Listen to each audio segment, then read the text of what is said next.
বন্ধুরা, তোমরা অনেকেই ভাবছো ক্লাস 10-এ 2027-এ যে মাধ্যমিক পরীক্ষাটা হবে তাতে ফিজিক্যাল সায়েন্স তো আমার খুব টাফ সাবজেক্ট। তো আমি সেটা কিভাবে উত্তীর্ণ হব?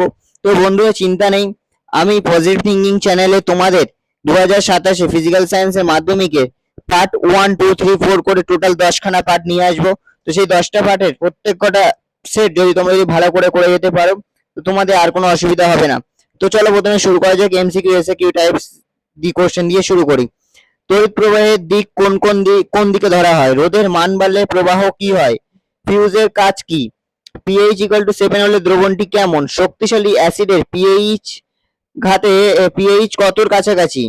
অবতল দর্পণ কোথায় ব্যবহৃত হয়? উত্তল দর্পণ কেমন প্রতিবিম্ব হয়? চুম্বক ভাঙলে কি হয়? তড়িৎ শক্তির বাণিজ্যিক একক কি? তাপের সর্বোত্তম পরিবাহক কোন ধাতু?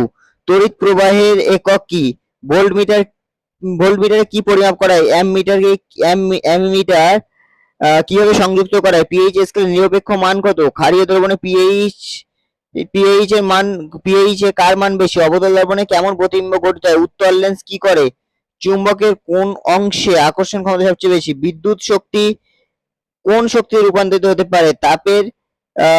তাপের ভালো পরিবাহক কোনটি? নিউক্লিয়াসে কি থাকে? ইলেকট্রনের আদান কেমন? রাসায়নিক বিক্রিয়া কি পরিবর্তন ঘটে? জারণ কাকে বলে?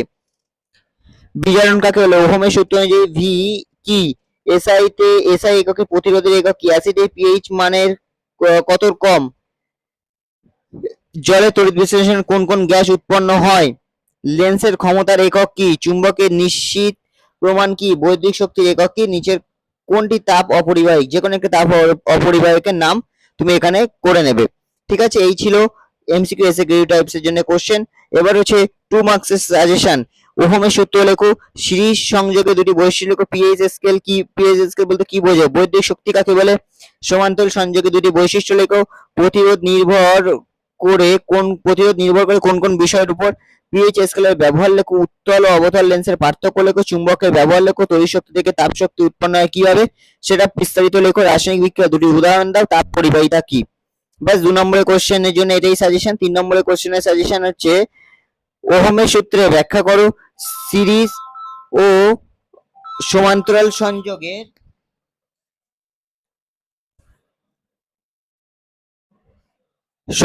পার্থক্য লেখো। অবতল দর্পণের প্রতিবিম্ব গঠন ব্যাখ্যা করো। তড়িৎ চুম্বকের ব্যবহার ও গঠন লেখো। জারণ ও বিজারণের ব্যাখ্যা করো উদাহরণ সহ। তাপ সঞ্চয়ের 3টি পদ্ধতি ব্যাখ্যা করো। লেন্সের চিত্র অঙ্কন করে ব্যাখ্যা করো। বিদ্যুৎ শক্তির ব্যবহার লেখো। তড়িৎ চুম্বকের শক্তি বাড়ানোর উপায় লেখো। অবতল ও উত্তল দর্পণের পার্থক্য লেখো। রাসায়নিক বিক্রিয়া কাকে বলে উদাহরণ দাও। ওহমের সূত্রে সীমাবদ্ধতা লেখো। রোধের উপর তাপমাত্রার প্রভাব ব্যাখ্যা করো। সমান্তরাল বর্তনীতে প্রবাহের বণ্টন ব্যাখ্যা করো। বৈদ্যুতিক ক্ষমতা ও শক্তির মধ্যে সম্পর্ক লেখো। গৃহস্থলীর বৈদ্যুতিক বর্তনী চিত্র অঙ্কন করে ব্যাখ্যা করো। উত্তল লেন্সের প্রতিবিম্ব গঠনের নিয়ম লেখো। অবতল দর্পণের ফোকাস ও বক্রতা কেন্দ্রে ব্যাখ্যা করো। লেন্সের ম্যাগনিফিকেশন কিভাবে নির্ণয় করা হয় তা লেখো। উত্তল দর্পণের বৈশিষ্ট্য লেখো। প্রতিসরণের সূত্র লিখে ব্যাখ্যা করো। জারণ ও বিজারণ একই সঙ্গে ঘটে ব্যাখ্যা করো। রাসায়নিক সমীকরণের সমতা বজায় রাখার নিয়ম লেখো। অ্যাসিড, ক্ষার ও লবণের বৈশিষ্ট্য তুলনা করো। পিএইচ স্কেলের ব্যবহার ব্যাখ্যা করো। নিরপেক্ষকরণ বিক্রিয়া ব্যাখ্যা করো উদাহরণ সহ। তড়িৎ চুম্বকের গঠন ও কার্যপ্রণালী ব্যাখ্যা করো। চুম্বকীয় ক্ষেত্র রেখার বৈশিষ্ট্য লেখো। স্থায়ী চুম্বক ও তড়িৎ চুম্বকের পার্থক্য ব্যাখ্যা করো। বিদ্যুৎ প্রবাহে চৌম্বক প্রভাব ব্যাখ্যা করো। সোলেনয়েড কি এর ব্যবহার লেখো। তাপ সঞ্চালনের পরিবহন পদ্ধতি ব্যাখ্যা করো। তাপ পরিবাহিতা কিসের উপর নির্ভর করে? কঠিন তরল ও গ্যাসে তাপ সঞ্চালনের পার্থক্য লেখো। তাপ বিকিরণের বৈশিষ্ট্য লেখো। কালো বস্তু তাপ বেশি শোষণ করে কেন? বা গরমকালে কালো জামা পরলে বেশি গরম লাগে কেন? এটা সেম অ্যান্সার হবে। তো এই ছিল আজকে তোমাদের ফার্স্ট পার্টের সাজেশন। যদি ভিডিওটা ভালো লেগে থাকে, যদি তোমাদের উপকৃত হয়, যদি মনে করো যে এটা তোমাদের বন্ধুদের মাঝেও পাঠিয়ে তাদেরকে সহযোগিতা করবে, পাঠিয়ে দাও। পরে ভিডিওতে দেখা হচ্ছে 2027 ফিজিক্যাল সায়েন্সের সাজেশন পার্ট 2 নিয়ে।